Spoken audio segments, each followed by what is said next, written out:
నమస్తే అండి. ఈ మధ్య హిందూ పేపర్‌లో వచ్చిన ఈ ఆర్టికల్ గురించి తెలుసుకుందాం. ఆర్టికల్ హెడ్డింగ్ ఏంటంటే MoU between not grid and NCRB. MoU అంటే మనం అగ్రీమెంట్ అని అర్థం చేసుకోవచ్చు. ఇప్పుడు మనం నాట్ గ్రిడ్ అంటే ఏంటి? ఎన్‌సీఆర్‌బీ అంటే ఏంటి? దాంతో పాటు ఇప్పుడు జరిగిన అగ్రీమెంట్ యొక్క యూజ్ ఏంటి? దానివల్ల ఇష్యూస్ ఏంటి? అడ్వాంటేజెస్ ఏంటి? ఇష్యూస్ ఏంటి? వే ఫార్వర్డ్ ఏంటి? ఇలాంటి క్వెషన్స్ అర్థం చేసుకునే ప్రయత్నం చేద్దాం. మొదట మనం నాట్ గ్రిడ్ అంటే మీనింగ్ అర్థం చేసుకోవాలంటే ఒక 10 ఏళ్ళు వెనక్కి వెళ్ళాలి. చూద్దాం. మనందరికీ తెలుసు 26/11 అటాక్స్ జరిగినాయి 2008లో. ఆ అటాక్స్ గురించి అందరికీ తెలుసు. మనందరికీ మోడర్న్ ఇండియన్ హిస్టరీలోనే ఒక దారుణమైన ఘటన అది. ఆల్మోస్ట్ 168 మెంబర్స్ చనిపోయారు. ఇది జరిగిన తర్వాత మన ఇండియన్ గవర్నమెంట్ అనేది తన ఇంటెలిజెన్స్ లోపాలను సరిదిద్దుకోవడానికి కొన్ని రిఫార్మ్స్ తీసుకొచ్చిందండి.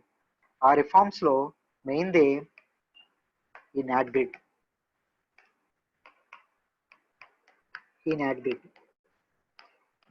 నాట్ గ్రిడ్ అంటే నేషనల్ ఇంటెలిజెన్స్ గ్రిడ్ అండి. అసలు ఇది ఏం చేస్తుంది అంటే చూడండి, చెప్తా, ఈజీగా అర్థం చేసుకోవచ్చు.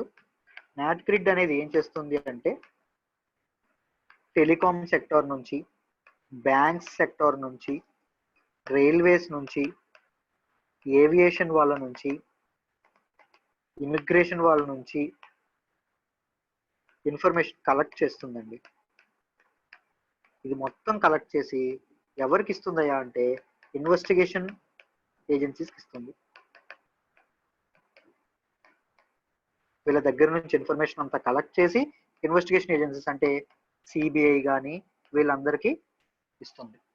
నాట్బార్డ్ పని ఏంటి అంటే it acts as a link between intelligence and investigation agencies. ఇది మనం గుర్తుపెట్టుకోవాలి. ఇప్పుడు ఎన్సీఆర్బి గురించి క్లియర్గా తెలుసుకుందాం. ఎన్సీఆర్బి అంటే నేషనల్ క్రైమ్ రికార్డ్స్ బ్యూరో.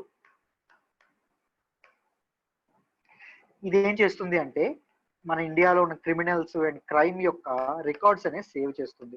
ఎవరైతే క్రిమినల్స్ ఉన్నారు, ఏ క్రైమ్స్ జరుగుతున్నాయి, ఎలా జరుగుతున్నాయి, ఇది మనకి ఎందుకు ఉపయోగపడుతుంది అంటే దేశంలో ఉన్న లా అండ్ ఆర్డర్ పరిస్థితి ఎలా ఉందో తెలుసుకోవడానికి ఉపయోగపడుతుంది.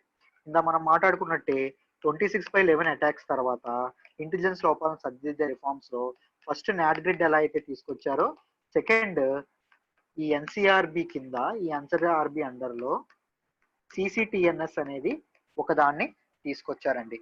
సిసిటిఎన్ఎస్ అంటే మనం ఏంటో మనం అర్థం చేసుకునే ప్రయత్నం చేయాలి. సిసిటిఎన్ఎస్ అంటే crime and criminal tracking network and systems. ఇది ఏం చేస్తుందంటే పోలీస్ స్టేషన్స్ దగ్గర ఏవైతే ఎఫ్ఐఆర్ సంబంధించి స్టోలెన్ వెహికల్స్ సంబంధించి ఇన్ఫర్మేషన్ ఏదైతే ఉందో అదంతా ఇది సేవ్ చేస్తూ ఉంటుంది. ఓకేనా?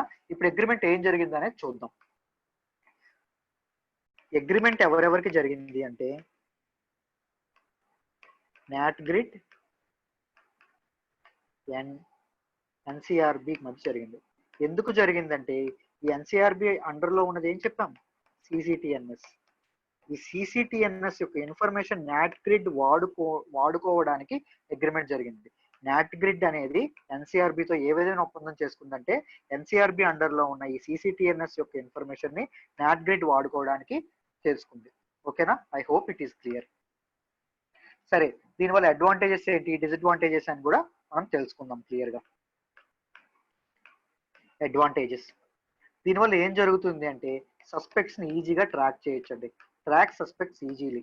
ఎవరైతే అనుమానితులు ఉన్నారో వాళ్ళని ఈజీగా, ఎందుకంటే అన్ని పోలీస్ స్టేషన్ ఇన్ఫర్మేషన్ అనేది వీళ్ళకి అవైలబుల్ గా ఉంటుంది కదా, ఎవరికి, నాట్ గ్రిడ్ వాళ్ళకి. సో ఈజీగా వాళ్ళు సస్పెక్ట్స్ అనే వాళ్ళని ట్రాక్ చేయొచ్చు. దాంతో పాటు కౌంటర్ టెర్రరిజం అండి, ఉగ్రవాద సంబంధితమైన ఏవైనా విషయాలు ఏమైనా ఉన్నాయంటే వాటిని అణిచివేయొచ్చు, టెర్రరిజం ని అరికట్టవచ్చు. దాంతో పాటు ఎఫెక్టివ్ ఇన్వెస్టిగేషన్ అండి, ఇన్వెస్టిగేషన్ ఎఫెక్టివ్ గా జరుగుతుంది. ఇన్వెస్టిగేషన్ అనేది క్లియర్ గా జరుగుతుంది, ఎందుకంటే పోలీస్ స్టేషన్ లో ఉన్న ఇన్ఫర్మేషన్ కూడా ఈ నాట్ గ్రిడ్ కి ఉపయోగపడుతుంది కాబట్టి. ఇవి అడ్వాంటేజెస్ అండి. ఇప్పుడు ఇష్యూస్ చూద్దాము, ఏమేమి ఇష్యూస్ ఉన్నాయో. Let me show the slide, clear గా అర్థమవుతుంది. ఇదిగోండి, నాడ్ గ్రిడ్ అంటే నేషనల్ ఇంటెలిజెన్స్ గ్రిడ్ అని చెప్పాము. It ప్రొక్యూర్స్ data. ఈ 21 ఆర్గనైజేషన్స్ అండి, telecom, tax records, banks, immigration దగ్గర నుంచి ఈ నాడ్ గ్రిడ్ అనేది ఇన్ఫర్మేషన్ ని తీసుకుంటుందండి. తీసుకుని ఎవరికి ఇస్తుంది అంటే ఇన్వెస్టిగేషన్ ఏజెన్సీస్కి ఇస్తుంది. ఇది మనం గుర్తుపెట్టుకోవాలి. ఈ ట్యాక్స్ యాజ్ ఏ లింక్, ఒక వారధి, ఒక బ్రిడ్జ్ లా ఉంటుంది. ఇప్పుడు ఎన్సీఆర్బి గురించి మాట్లాడదాం. ఎన్సీఆర్బి అంటే నేషనల్ క్రైమ్ రికార్డ్స్ బ్యూరో. ఇది ఎప్పుడంటే 1986 లో సెటప్ అయింది. ఈ ఎన్సీఆర్బి అండర్ లో 26/11 అటాక్స్ తర్వాత సిసిటిఎన్ఎస్ అనేది స్టార్ట్ అయింది. అదేంటి అంటే crime and criminal tracking network and systems. ఇదేం చేస్తుందంటే 14,000 పోలీస్ స్టేషన్స్ నుంచి FIR records, stolen vehicles records అనేవి సేవ్ చేసుకుంటూ ఉంటుంది. ఈ ఎంఓయూ ఎందుకు జరిగిందంటే ఎన్సీఆర్బి అనేది ఈ సిసిటిఎన్ఎస్ దగ్గర ఇన్ఫర్మేషన్ ని నాడ్ గ్రిడ్ కి ఇవ్వడం కోసం ఈ ఈ అగ్రిమెంట్ అనేది, ఈ మెమరాండమ్ ఆఫ్ అండర్స్టాండింగ్ అనేది, ఒప్పందం అనేది జరిగింది. I hope it is clear. Next చూద్దాం, చూడండి. దీనివల్ల అడ్వాంటేజెస్, ఏం అడ్వాంటేజెస్ ఉంటాయి అంటే సస్పెక్ట్స్ ఈజీగా ట్రాక్ చేయొచ్చు, ఇప్పుడే చెప్పాము. ఎక్స్ట్రాడిషన్ రిలేటెడ్ ఇష్యూస్ అంటే బయట కంట్రీస్ లో దోషులుగా ఉండే వాళ్ళని ఈజీగా, ఇమిగ్రేషన్ తాలూకా మనకి ఇది కూడా వస్తుంది కదా, డేటా కూడా ఉంటుంది కదా. సో ఎక్స్ట్రాడిషన్, బయట కంట్రీలో ఎవరైతే తప్పు చేసినా వాళ్ళని కూడా పట్టుకునేందుకు మనకి ఈజీగా అవకాశం ఉంటుంది. కౌంటర్ టెర్రరిజం, ఉగ్రవాద చర్యను అరికట్టడానికి ఉపయోగపడుతుంది. ఎఫెక్టివ్ ఇన్వెస్టిగేషన్ క్లియర్ గా, ట్రాన్స్పరెంట్ గా జరగడానికి ఉపయోగపడుతుంది. ఇప్పుడు ఇష్యూస్ గురించి మాట్లాడదాం. అసలు ఏం ఇష్యూస్ ఉన్నాయి? Infringe on the federal system of the constitution. మనందరికీ తెలుసు ఇండియా అనేది ఫెడరల్ సిస్టమ్ ని ఫాలో అవుతుందండి. ఫెడరల్ సిస్టమ్ అంటే ఏంటండి? Dividing powers between centre and state. Centre కి స్టేట్ కి ఒకే రెండు వివిధమైన పవర్స్ అనేవి ఇచ్చారండి, మన కాన్స్టిట్యూషన్ అనేది ప్రొవైడ్ చేసింది. ఇప్పుడు చూడండి, ఈ అగ్రిమెంట్ అనేది ఎలాగా ఫెడరల్ సిస్టమ్ ఇదవుతుంది అంటే పోలీసులది అండ్ లా అండ్ ఆర్డర్ అనేది ఇది స్టేట్ సబ్జెక్ట్ అండి, స్టేట్స్ డీల్ చేసే సబ్జెక్ట్. ఈ సబ్జెక్ట్ ని నాట్ గ్రిడ్ వాళ్ళు తీసేసుకుంటున్నారు. సో పోలీస్ సిస్టమ్ ని, స్టేట్ లో ఉన్న పోలీస్ సిస్టమ్ ని, లా అండ్ ఆర్డర్ ని వీళ్ళు బైపాస్ చేసే అవకాశం ఉంది. వీళ్ళు వాళ్ళని వాళ్ళని సంప్రదించకుండా చర్యలు తీసుకునే అవకాశం ఉంది అని చెప్పి అంటున్నారు. సో ఫెడరల్ సిస్టమ్ అనేది దీనివల్ల బ్రేక్ అవుతుంది, దానికి ఒక అవాంతరాలు అనేవి ఏర్పడతాయి అని చెప్పి ఇక్కడ ఇష్యూ చెప్తున్నారు. సెకండ్ చూడండి, లాక్స్ పార్లమెంటరీ ఓవర్ సెట్. ఇది సింపుల్ గా ఏం చేశారంటే గవర్నమెంట్ ఆఫ్ ఇండియా ఒక నోటిఫికేషన్, మేము అగ్రిమెంట్ చేసుకుంటున్నాం అని ఒక నోటిఫికేషన్ ఇచ్చిందండి. అంతేగాని ఒక పార్లమెంట్ లో ఒక యాక్ట్ ద్వారా దీన్ని చేయడం మాత్రం చేయలేదు. దానివల్ల కూడా కొన్ని ప్రశ్నలు తలెత్తుతున్నాయి. ఇది కూడా మనం గుర్తుపెట్టుకోవాలి. మూడోది చూడండి, ప్రైవసీ అండ్ డేటా సెక్యూరిటీ.